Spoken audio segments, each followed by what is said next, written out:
In today's video, I'm going to teach you how to add a table within an Outlook email body.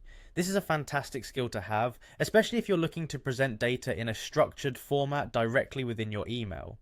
So whether you're crafting a detailed report or simply need to organize content for clearer communication, inserting tables into your emails can greatly enhance readability. Let's dive right into the step-by-step process.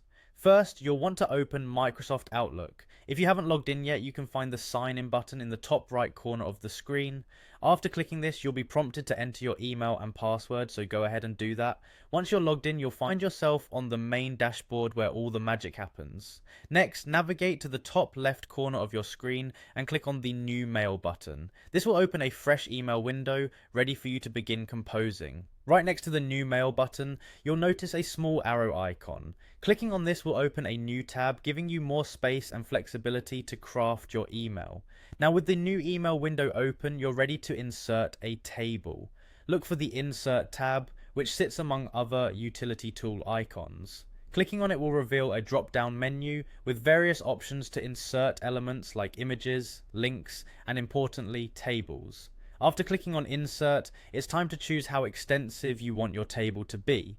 You'll see a grid layout pop up which allows you to select the number of rows and columns you wish to include. Simply hover over the grid to preview the table size. Once you've settled on the desired dimensions, click to set your table within the body of the email.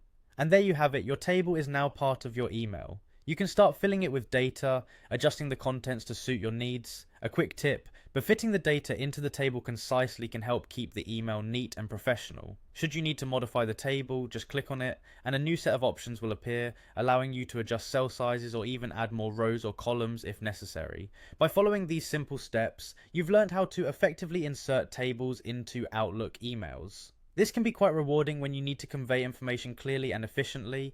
Feel free to explore other features that the Insert menu offers, as these can significantly amplify how your audience interacts with your email content. Remember, practice makes perfect, so try inserting different tables until you feel comfortable with the process. We hope you found this tutorial helpful, and as always, happy emailing.